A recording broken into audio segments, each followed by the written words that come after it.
Hi friends, if you haven't practiced with me before, my name is Katrina, and this little guy with me is Flo. And today we are going to break down the transition of pressing from Ekapada Bakasana, the flying crow pose, into a handstand. If you haven't done so already, please go ahead and hit the like button to support this channel, as well as drop a comment below to say hi or to ask me for any tips that you need. I'm here to assist you and I'm here to facilitate and help you after all. So my journey with pressing into handstands began in about 2 years ago when I was first discovering the handstand practice. And what's so amazing about practicing handstands is that you learn so much from experience. You have to be able to fall 1,000 times just to get into that one single hold in the middle of the room. So where I'm coming from is coming from hundreds of hours of falling and trial and error. And I hope that will inspire you to do the same. Just understand that all of this effortless looking work takes a lot of effort, and there's grace that comes with that as well. So what to keep in mind when you're pressing into a handstand from arm balancing positions. Now this is foundational knowledge that is going to help you when you begin your journey, or if you are on your journey from pressing into handstands from those arm balancing shapes, from Bakasana, Ekapada Bakasana, Titivasana, or even Ekapada Kodinyasana too. And what those all entail is a level of understanding what muscles to develop and breathing into these positions to signal to your brain that these movements are safe. And the best way to really gain that strength and that awareness into pressing from arm balances into handstands is to focus on the negatives. For those of you who don't know what a negative is, it simply means lowering down with control from a handstand into the desired arm balance of your choice. Now, what that also entails is having the ability to go down will eventually lead to the journey going up or out with control. Now, all these different arm balances have their different activations needed to get from the arm balance into the press handstand. But for today, we are going to focus on Ekapada Bakasana, flying crow pose, into a press handstand. Now, what I mean by the lowers or the negatives is to just practice taking any handstand of your choice. You could take a 2-footed entry, a press handstand, or a single-footed entry into the handstand of your choice, and focus on lowering down into that arm balance with as much control as you can muster. Now, control looks very effortless from the outside, but we have to tap into all that interoception to spill over into that exteroception of what's going on, which eventually leads to a greater proprioception, where your body is in space, where your limbs are in space. So from any handstand of your choice, I'm going to take the crouch entry. Exhale, come into your handstand. And now to lower down into Ekapada Bakasana, you're going to drive that right knee towards your chest. Keep sending that left foot up towards the sky. Even as you lower, bend the arms sooner as you think.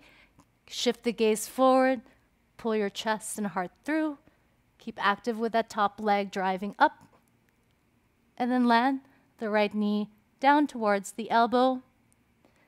The closer you land your knees to your elbows is going to give you enough space. Otherwise, if you try to land your right knee up into your armpit, there's not a lot of space to move in, right?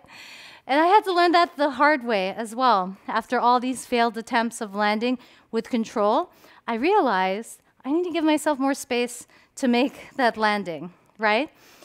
And the same principle really goes with pressing up into Ekapada Bakasana from the position into a handstand. And in my journey, I realized that as I was trying to kick up from that Ekapada Bakasana shape into that handstand, I realized the missing ingredient were the active feet. Because as you lower down, you realize that your feet play a role in fighting against gravity to send your body and hips up and away, creating that balance to land into the position.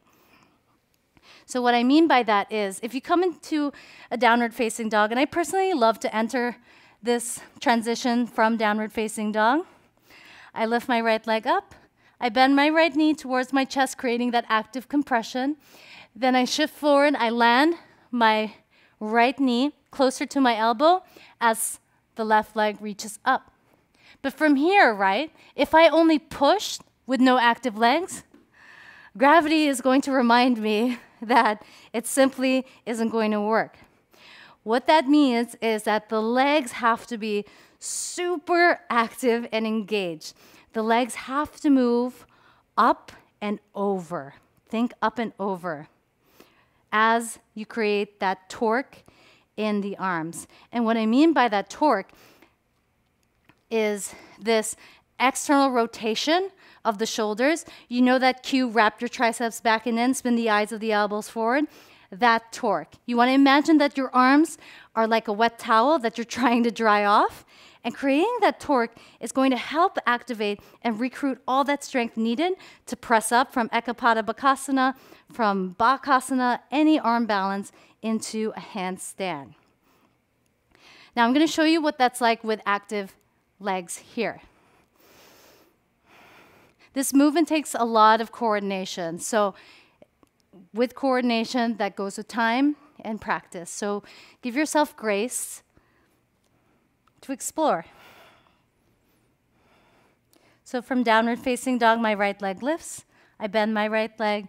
I land that right knee to my tricep, kick the left leg up, create the torque, create the active feet.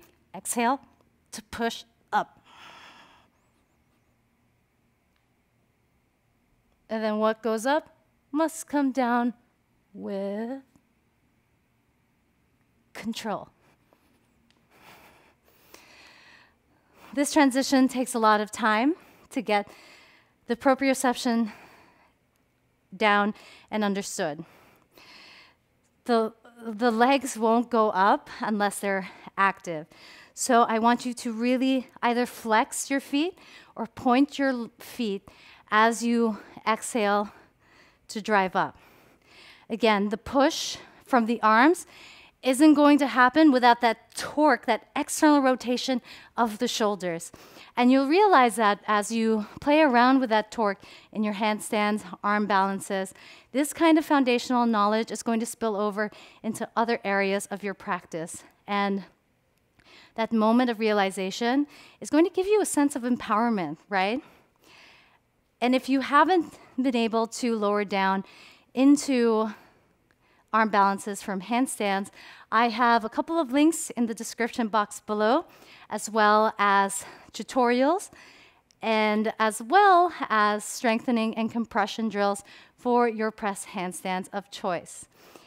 Please feel free to explore. Again, I did not just wake up one day and was able to do that. It took a lot of time and effortful, ritualistic repetition, right? You have to be able to laugh at yourself. You have to be able to get your phone, film yourself from the side, and notice what's there.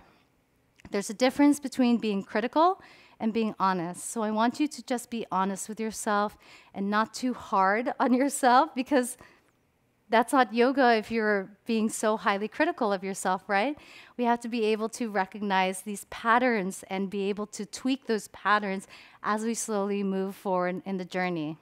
Again, explorers don't become explorers if they don't get lost. So I want you to really hone in on all the falls and all the trials and errors, because eventually you're going to press back up and you're going to feel amazing for the journey that you embark on. If you have any more questions, please drop a comment below. I would love to hear from you. And wherever in the world you may be, I hope that you are having a fabulous, fabulous day. Thank you for tuning in, and thank you for supporting the channel by liking and subscribing to this page.